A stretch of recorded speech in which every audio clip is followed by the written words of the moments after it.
नमस्कार मैत्रिणींनो, Gauri beauty सलूनच्या basic beauty कोर्समध्ये तुमचं खूप खूप स्वागत आहे.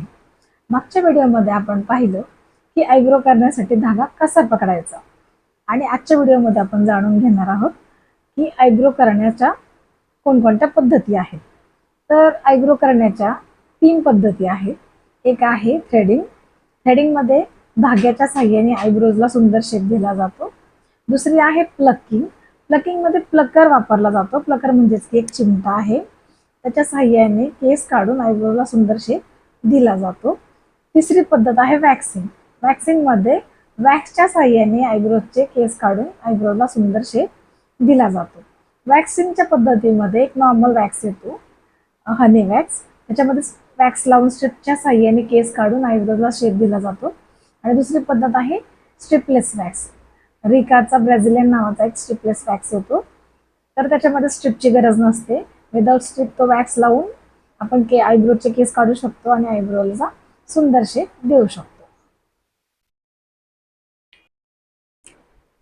धागा कसा पकडायचा पुन्हा एकदा पाहूया.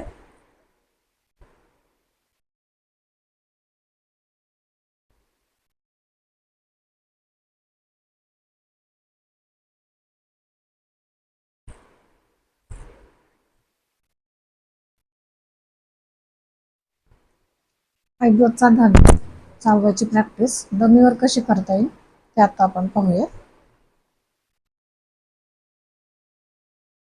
धागा टेकवायचा आहे आणि मानेने मागे ओढायचा. धागा टेकवायचा आहे, मानेने मागे ओढायचा. हळूहळू एकदा तुम्हाला जजमेंट आलं की मग तुम्ही हे स्पीडने करू शकता. आयब्रोज करताना नेहमी उजवी आयब्रो करताना कस्टमरच्या उजव्या बाजूला समोर थांबून आयब्रोज करायचे आणि डावी आयब्रोज करताना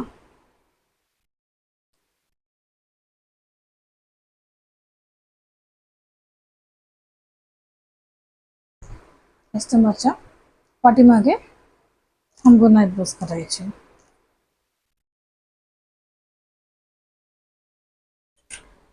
जेव्हा तुम्ही नवीन आयब्रो शिकत असता त्यावेळेला पटकन कोणावरही प्रॅक्टिस करायची म्हटली तर तुम्हाला भीती वाटते. त्यावेळेस डमीचा फार उपयोग होतो. डमीवरती तुम्ही छान प्रॅक्टिस करू शकता धागा चालवण्याची. अप्पर लिपची प्रॅक्टिस पण डमीवर कशी करता येईल ते आपण पाहूया.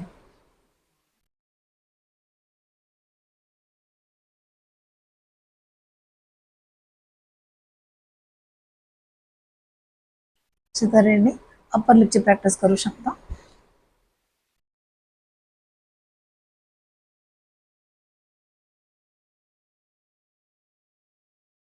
अशा तऱ्हेने फोरहेडची प्रॅक्टिस करू शकता. आयब्रोज करायला जेव्हा क्लायंट येतात त्यांना पहिले चेअरमध्ये बसवा, थोडं रिलॅक्स होऊ द्या. तोपर्यंत तुम्ही त्यांच्या आयब्रोजचं निरीक्षण करून घ्या की आयब्रोजमध्ये काही प्रॉब्लेम आहे का, कुठं कट आहे का, कुठं आयब्रोज विरळ आहेत का. आणि छोटा आरसा आपल्या पार्लरमध्ये असतोच, तो आरसा त्यांना दाखवून त्या आरशामध्ये काही प्रॉब्लेम तुम्हाला जो काही वाटतो त्यांच्या आयब्रोजमध्ये मग त्यांच्याशी आधीच बोलून घ्या, जेणेकरून आयब्रोज करून झाल्यानंतर त्यांची काही तक्रार यायला नको. आपल्या बेसिक ब्युटी पार्लरच्या कोर्समध्ये तुम्हाला अजून काय काय शिकायला आवडेल हे तुम्ही कमेंटमध्ये जरूर सांगा आणि आपल्या चॅनलला लाईक आणि सबस्क्राईब जरूर करा.